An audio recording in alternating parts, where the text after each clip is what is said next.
Welcome to Football Discussion Daily. My name is Joe, and I'm here with the co-host CGO. CGO, or George. We're releasing this on the 19th of May, 2026. Quick reminder, like us, subscribe us. We release long-form every day, YouTube, short-form, Instagram, TikTok, other platforms. So a lot of news happened on Monday.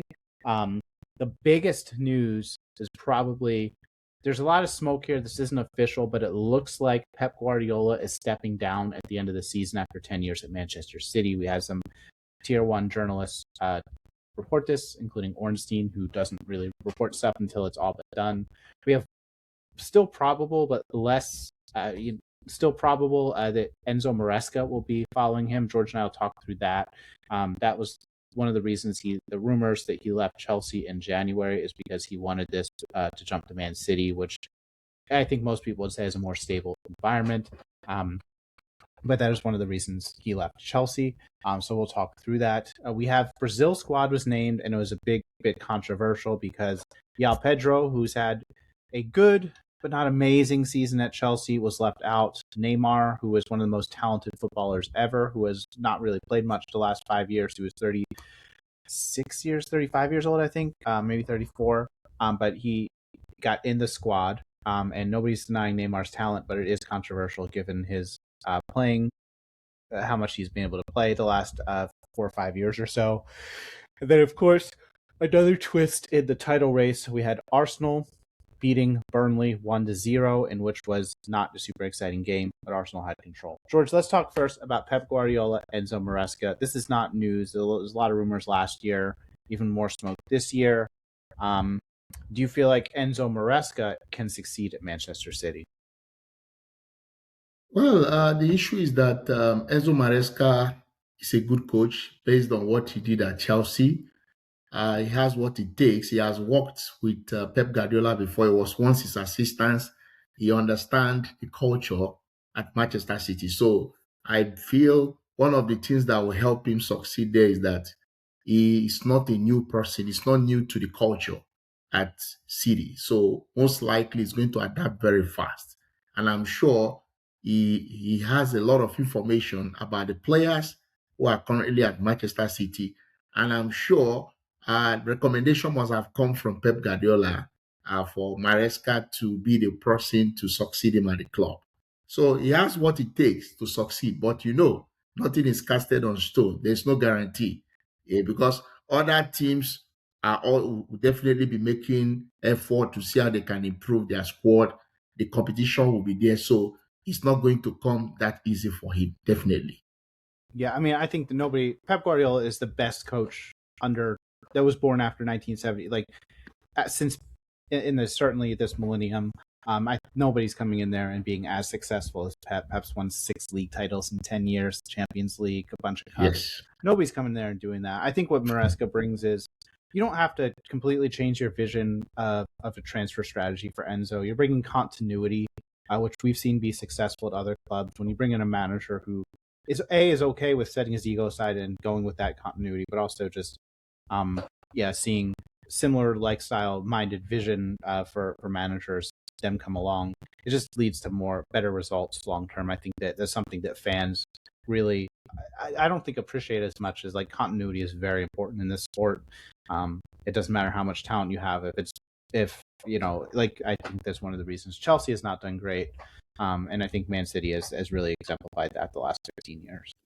Joe, considering the achievement of Pep Guardiola, a guy who has won 20 titles at Manchester City, and if care is not taken, he might even win a 21st title if things work in their favor in the league. Even though we know Arsenal are on course to win that trophy. Now, don't you think that is going to put a lot of pressure on Enzo Maresca being the person who is taking over from Pep? I think fans of any club, especially a club that spends as much as Manchester City, will put the pressure on a manager, whether that pressure is warranted or not. What I don't feel like is Maresca will have pressure from his leadership and the people making decisions at Manchester City. Manchester City ownership arguably stuck with Pellegrini too long, arguably stuck with Mancini too long, definitely stuck with Mark Hughes too long, in my opinion. and they've shown exceptional patience with managers. Pep again. I mean, so I think they understand this squad is in transition from the Pep squad of 5 years ago. That was one of the best Premier League teams ever. And if the fans, the fans have actually been very light on Guardiola the last 2 years of relative not success for Chelsea or for Man City. So, no, I don't think there'll be pressure from ownership on Maresca if he continues to, qualify for as long as Champions League isn't at risk and they continue to compete on all fronts. I think that's ownership is pretty okay with that, and he'll last 2 years as long as that's the case. I think that after a year or two, if he doesn't win, I think that there might be pressure from ownership. But he has a pretty long runway, I think. So, what do you think would make the management lose patience with Enzo Maresca? I think a Manchester City, if they are not competing on all fronts, I mean, that's a big thing. Like, if you get knocked out by Real Madrid every semifinals of the Champions League, I think that most fans are not happy, but like they get it. If you get 85 points and lose the league, fine. If you get to the final match day, that's fine. I think that where clubs get impatient after if you're not competing after 2 years for the two big titles, the Champions League and the Premier League, I think that they might start looking at that. But I think Maresca will come in here and City will be as competitive as they were last year for these titles, and I think it'll be really interesting to see if Maresca can build up to where City was 5-6 years ago. What about you, George? Do you feel like that if Maresca can win a Premier League or Champions League in the next 2 years, do you feel like that's something that's realistic? The Man City has the quality of players that can win you the Premier League. All they just need to do is just try to just improve some few areas in the squad. But the way they are very good. They have quality. And we've been seeing what they've been doing because Man City, I can't remember the last time they lost a game in the Premier League. I'm trying to remember the last time they lost a game. I don't know if it is against Manchester United or so.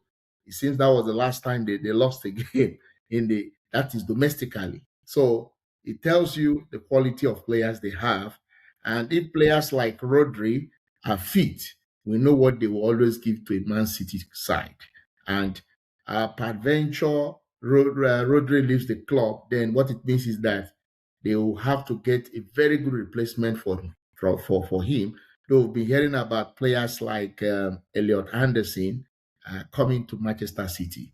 So that's one of the things that Enzo Maresca will have to deal with. So I think he has what it takes to. He has what it takes to win the league. Where we have issue is if you don't win the league and then you still don't make it into the top four or make it to the Champions League. That's where the management will most likely lose that vote of confidence where he is. So he has to make sure there is no excuse when it comes to making top four. This is not Chelsea where you come to the club and you say, no, the board didn't tell me I need to qualify for Champions League. You can't do that with Manchester City because the players they have high quality players. So you have to make sure Champions League is guaranteed because this is a club that is aiming high to win the league or win other competitions. So he has a very tall order he has a high mountain to climb. I think he's capable of managing several competitions. I think he's capable of performing well enough in the league. I think that we're going to see a regression of the Premier League back to several teams being competitive. Like we see this, like the top teams this year are a little less high than the last couple of years, and I think we'll continue to see a little bit more flattening of the league in terms of quality, which I think is good for overall excitement week to week. And I think it'll be awesome to see just Manchester City under a new manager. It's been 10 years under Pep. George, what was your favorite moment under Pep Guardiola at Manchester City? I think my favorite moment of Man City under Guardiola is the season they won the Champions League, because that has been one competition that has eluded them several times. In fact, they came close in 2021 winning the Champions League, but Chelsea, a team that was seen as the underdog, denied them the opportunity of lifting their first Champions League. So they're winning it at some point was something that was very, very good. I was happy they won it Yes. finally. And Pep Guardiola, at least, apart from winning all other domestic competition, he has it on record that he has won the Champions League for Manchester City because he Yes. couldn't do that with Bayern Munich. Remember, Yes. he George, made a lot of attempts. I mean, it's a knockout competition, and I watched all those Bayern. I think it's overblown. Sometimes you just run into a great team. You get unlucky. It's a 90-minute. He was a great for Bayern. I will say my favorite moments were those peak Liverpool Klopp Man City clashes were awesome. Like there were several times where City won. There were several times where Liverpool won. I just think it's some of the highest quality football I've ever seen. Oftentimes these high intensity matches before after the game the coaches get antagonistic against one another, but like Klopp and Pep were both very much so complimentary, and you could tell it was Yes, yes, so yes. genuine that like Yes, these yes. guys are like, I love how this guy plays football. He's so fun to play Yes. against, and like they were Yes, so yes. genuine about it. And seeing that Yes, this yes. like nerdy side of Pep was just like, awesome. Yeah, so that's what I love about him. But I think he's what do you think is next for Pep? What do you think most likely next for Pep? I think I foresee a situation where he would like to go on sabbatical. Remember when he was at Barcelona? I remember the year Chelsea they knocked out Barcelona from the semi-final of the Champions Fernando League. Torres. Yes, Fernando Torres scored. One of the first thing Pep did after the season ended was to go on a sabbatical. After Yeah. the 1 year sabbatical, that was when he took up the job at Bayern Munich. So I foresee a situation where he would like to take a sabbatical because he has been working for 10 straight years with Man City. That's So true. I think the man needs to take some time out and get to refresh himself, have some kind of reflection. I could see him ending up. I could see him ending up right away at a national team. I don't think he'd leave City to jump to another club. I honestly don't see him capping in another club. I think he loves the setup at Man City where he has a lot of responsibility, but not complete responsibility. He has a lot of alignment with the board in terms of vision and signings, but not complete set. So I think he really likes the setup there. Obviously, it's a great relationship with the owner. So we'll see, though. I think that if he does take a job right away, it will be international. And there'll be a lot of jobs opening up after the World Cup, and I think we'll see how that goes. George, next story: João Pedro out, Neymar in. Do you feel like there's any justification to this? Do you know how many games Neymar has played over the last 2 years? Honestly, I know because when he went to Saudi, I'm not sure he even played up to 5 games for the club. I'm not sure he played up to 5 games for them because he was injured almost throughout his time at Saudi Arabia. I'm Yeah. not sure he played He's lots played of games. 35 matches, all in Brazil, the last 2 years. And Yeah. he's coming off a knee surgery. Obviously, the talent's there. Neymar's awesome. But he's 34 and he's an old 34. Like there's certain 34-year-old players like, he's just as good as he ever was. Neymar No, is no, no. not. Neymar is a very talented player. I think he going back to Brazil is just for the purpose of being close to home and also trying to get fitness. And I remembered initially when Carlo Ancelotti released, I think, the provisional list or so for the World Cup. Neymar's name was missing initially, and I know what a lot of Brazilian sport commentators what they said that his experience would be needed in this team. I want to believe the reason why they included him in this list is based on his experience and what he can do. Because Neymar is that player that can do something out of nothing. So he is that kind of a player. On his day, we know what he can give to the Brazilian national team. But I'm hoping that he has gotten to that fitness level for him to replicate those kind of performance. That's one thing I'm not too sure because I've not really been following what he has been doing in the Brazilian league. I haven't either. But I know he has been playing. But I think too, things like fitness and pressing, they still matter at an international level, but they matter less because just the pressing is just a lot less intense because there's just less opportunity to practice it. Every game is also like, because it's such a tight tournament, every game, every 3 days, continue to advance. I feel like in a hot environment, I feel like the energy levels a lot. I mean, require greater fit. I mean, so it's a little bit different than it is at a club level, but it's also only 7 games. So I would love to see Neymar, who's the Neymar that we know out there. I don't think that Neymar still exists. But George, let's close out with talking about Arsenal Burnley. This game was 1-0. This game was a grinder. This game, they had a goal by Kai Havertz pretty early. There was this pretty boring game. Other than that, Arsenal kind of shut it down. Do you feel like Arsenal fans should be worried about this performance, given they have 2 very consequential games left in their season?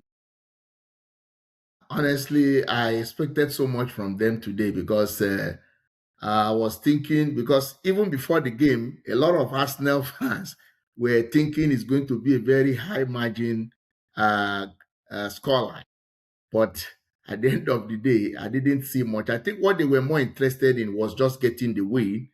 But sometimes you need to also play thinking of other possibilities, because you never can tell what happens between them and Crystal Palace. But I guess they are very confident that when they go to Crystal Palace, they will still get the win. I guess that's why they got the goal. And then immediately they got the goal, I didn't see them mounting the kind of pressure they mounted at the early But stage. It seemed they were more content. they were absorbing all this Burnley pressure very well. Burnley, I don't think, had a shot in the last 30 minutes. It was crazy. There was an incident, George. I don't know if you saw. Kai Havertz got a yellow, and the tackle was not great. I feel like it could have been red. I think a yellow is somewhat defensible. But I don't know. People were saying it should have been a red. I think it could have been a red. I don't think Arsenal fans would complain if it was a red, but to say it definitely is a red always, I think, is a bit too much. I think a yellow is at least defensible. It was a bad challenge, but he didn't use that. That was a that was a red card offense, Joe. If we are being honest, I think the officiating really favored the Arsenal team today, and not only that, we've had games where Arsenal players have done some stuff and they end up not getting punished. So sometimes when it works for you, you're happy, but we just need to be honest here.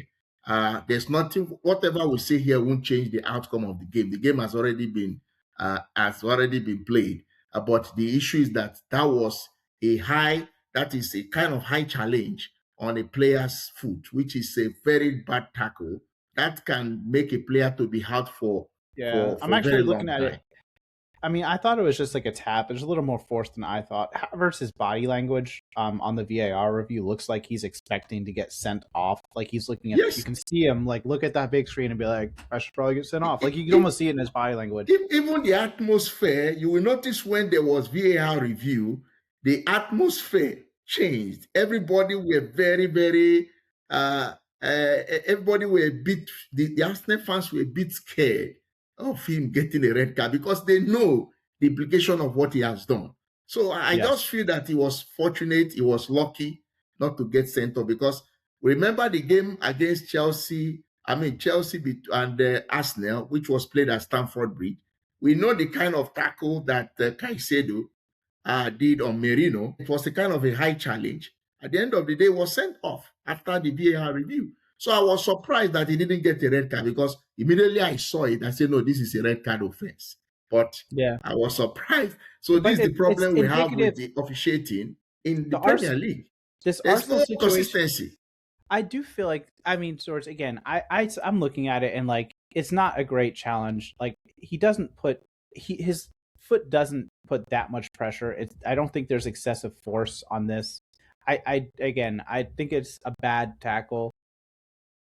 I'm not sure it's 1,000,000% a red card still after looking at it. I will say though that like I do think it's indicative of Arsenal being undisciplined the last couple of years. This is not a tackle you see a Pep Guardiola player do. This is not a tackle you see Liverpool do. Like just very professional. And I feel like I've seen undiscipline from Arsenal quite a bit over the last couple of years. Unnecessary yellows and arguably cards that are orange, in my opinion, here. And I feel like it's something that has bit them in the past in terms of dropping points. And it could on Sunday for the final game of the season. We'll see. George, let me close out. Final questions. Number one, Enzo Maresca, do you feel like he's going to win Premier League or Champions League the next 2 years?